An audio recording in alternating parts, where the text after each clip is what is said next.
Donc, l'aménagement flexible, c'est pas juste du mobilier. Bien, on parle aussi d'un changement de posture pédagogique. L'aménagement flexible entraîne des changements de pratique. Par exemple, on peut diminuer notre temps de magistral, on peut faire du co-enseignement, du décloisonnement. On peut faire aussi du plan de travail et aller au rythme de chacun.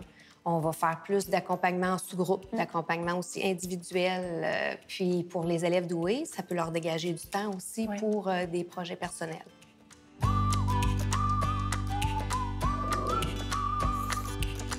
On entend de plus en plus parler des classes flexibles au Québec, mais les connaissons-nous vraiment? Derrière le mobilier flexible, il y a toute une approche pédagogique à comprendre pour faire de nos classes flexibles des lieux inclusifs qui soutiendront la réussite de tous nos élèves. Aujourd'hui, j'ai le plaisir de discuter avec Valérie, ergothérapeute, et Chantal, enseignante en troisième année. D'abord, qu'est-ce que c'est l'aménagement flexible? La classe flexible se définit comme un espace scolaire qui est vraiment convivial, chaleureux, ouvert, sécuritaire et confortable. Dans ce type d'aménagement-là, ça permet aux élèves de réaliser différents types de choix tout au long de la journée selon l'activité qui leur est demandée. Pour les classes flexibles, il peut y avoir plusieurs éléments positifs. Notamment, ça peut favoriser l'autonomie chez les élèves, comme ils ont plusieurs décisions à prendre à chaque jour. Ça augmente aussi leur motivation, leur engagement et la collaboration, comme il y a plusieurs espaces pour pouvoir travailler en équipe. La classe flexible permet à l'élève de choisir son assise et son espace de travail selon ses propres besoins.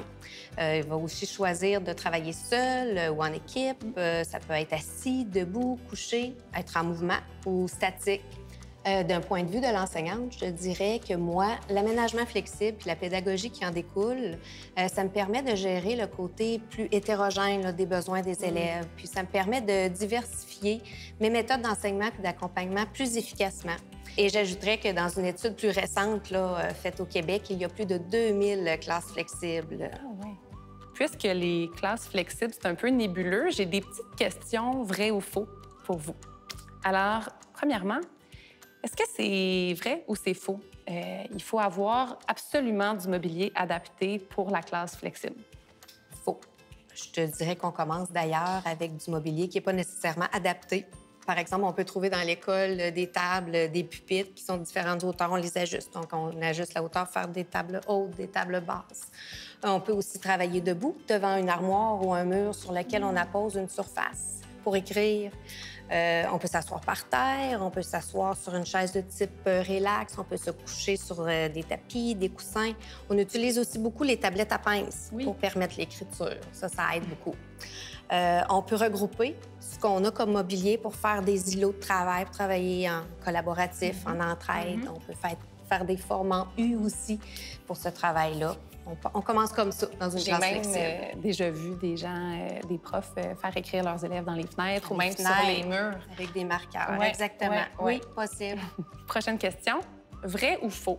La classe flexible convient à tous les élèves.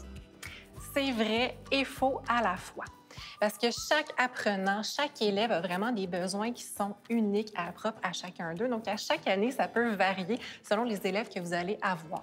Il y a certains élèves qui vont adhérer à l'aménagement flexible 100 du temps. Puis il y en a d'autres que ça va être 100 du temps, un aménagement dit standard avec leur pupitre, leur espace de travail à eux. Et d'une année à l'autre, comme je disais, ça peut vraiment fluctuer. Puis à ce moment-là, si vous avez des élèves qui sont dans les deux extrémités, bien, c'est possible d'avoir un aménagement qui est dit hybride.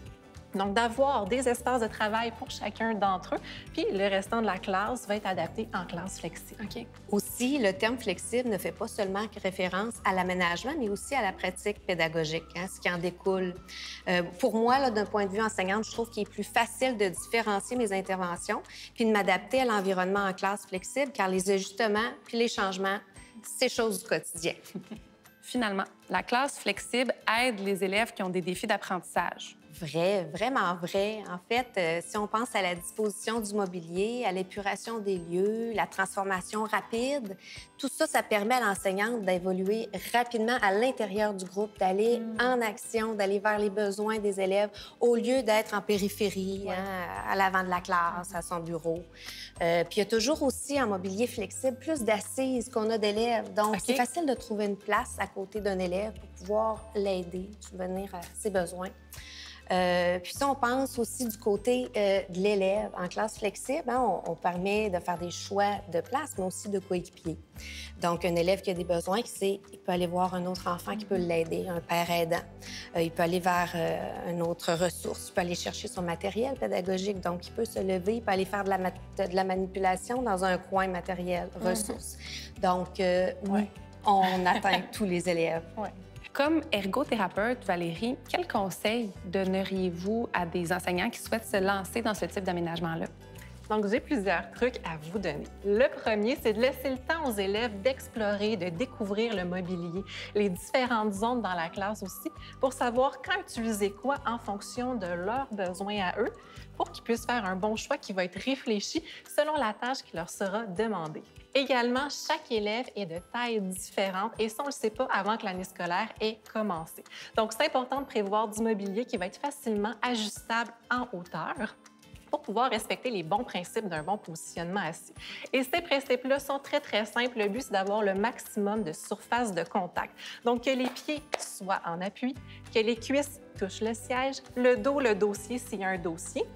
Puis par la suite, vous allez pouvoir déterminer la bonne hauteur de la surface de travail pour l'élève. Et c'est important de garder en tête que les élèves vont grandir, donc de revoir la hauteur des différents mobiliers vers le mois de janvier. Et de votre côté, Chantal, est-ce qu'il y a des incontournables? Oui, absolument. Je dirais que dans une classe flexible, là, le plan du jour doit être connu puis affiché dès le matin. C'est important que l'élève puisse avoir le temps de réfléchir à sa journée, faire son choix de place en fonction de qu'est-ce qu'on va faire aujourd'hui, puis aussi prendre le matériel dans son rangement. Donc, très important, le plan affiché. Il faudra aussi faire beaucoup de modélisation, non seulement des postures, mais également des places. Est-ce que je vais donner mon maximum à cette place-là? Est-ce que je vais être calme, confortable, je vais avoir un bon comportement? Est-ce que ma concentration va être idéale à cette place-là? Est-ce que ma calligraphie va être bonne et lisible? Donc, très important de modéliser tout ça avec nos élèves. Les 5C. Plusieurs fois, les 5C. Aussi, revenir souvent sur les règles, évidemment, de classe, le travailler en groupe, le réfléchir ensemble, le vivre ensemble, respecter les règles aussi, le niveau sonore qu'on accepte. Conseil ultime, parler de ton aménagement flexible aux parents. Je pense que les mettre avec toi, des bons collaborateurs, dès la rencontre de parents, des capsules vidéo envoyées, des lettres, des messages. Quand les parents sont au courant, les enfants le vivent bien, les parents le vivent bien aussi. Donc, ce que je retiens, c'est vraiment que le mobilier flexible est au service de l'approche pédagogique.